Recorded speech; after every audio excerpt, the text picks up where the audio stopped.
Now, celebrity drama with Amy Robach.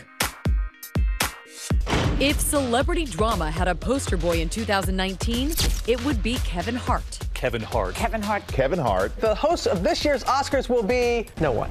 The actor and comedian began the year as the man who had just stepped down from hosting the Oscars when homophobic posts from 2011 resurfaced. He wanted to be the Oscar host. He was excited about it. Then someone dredged up a tweet.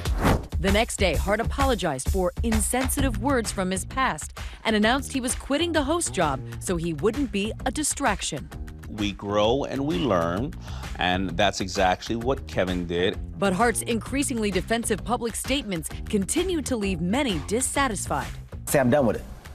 It gives no more energy for me. I'm a little upset because I know who I am. Let's just move on. The biggest mistake he made, when you apologize, you need to be as real as you can be about it. That was Kevin Hart's problem. He didn't apologize earnestly. I think people like Kevin Hart are discovering everybody has a past and a present that is constantly challenging the kind of traditional career they want to have. But that wasn't Hart's only drama this year. The car is pretty total, door smashed in. Stay calm, help's coming.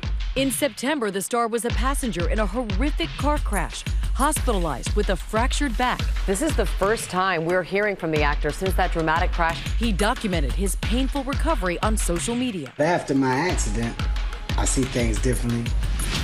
I see life from a whole new perspective. Kevin Hart had a rocky year, so let's see him come back. He's a funny man. He's a family man. I want to see Kevin Hart win. And he did, with a #1 hit movie to end his year. You got to have eyes in the back of your head. What in the Sam Hill just happened to him? From a funny man to a feud, this was the year the biggest pop star in music declared war against a music executive named Scooter Braun. The toxic male privilege in our industry is people saying, but he's always been nice to me, when I'm raising valid concerns about artists and their rights to own their music. In a very public spat over the rights in her classic hits, The Best Revenge, her 7th album, Lover, on her new record label, not owned by Braun, went #1. I'm the only one of me. Baby, that's the fun of me. From pop princess to a duke and duchess, newlyweds Prince Harry and Meghan Markle had their share of highs and lows this year. Every day, there's another story about how, no one's talking to Meghan and Harry. The entire world is commenting on your life. It has to be hard. I'm getting stressed out just thinking about it, the poor young lady. My British friend said to me, I'm sure he's great, but you shouldn't do it because the British tabloids will destroy your life. Prince Harry, the son of a princess killed while being pursued by paparazzi, opened up to ITV's Tom Bradby about his new family's struggles. I will always protect my family.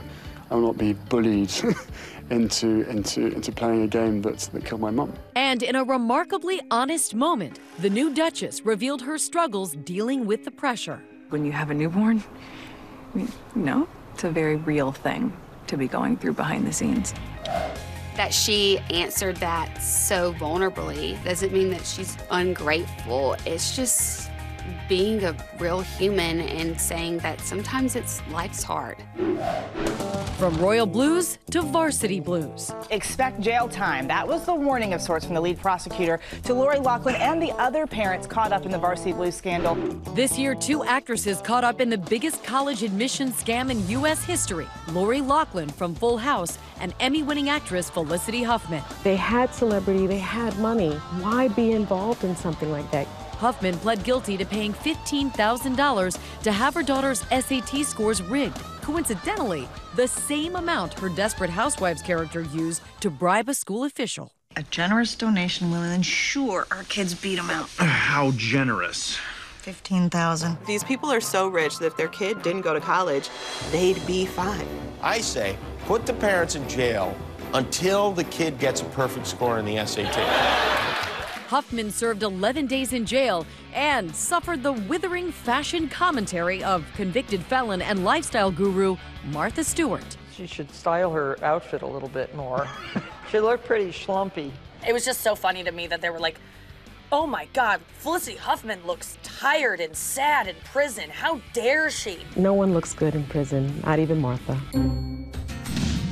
Lachlan and her husband, designer Massimo Giannulli, pleading not guilty. They're accused of paying $500,000 in bribes and fees to get their 2 daughters into USC by having them pose as elite athletes. Aunt Becky from Full House allegedly spends $500,000 so a guy will pretend her daughters are good at boats. The actress is taking incoming wrath from late-night comics. In their defense, I'm pretty sure they knew all the words to row, row, row your boat.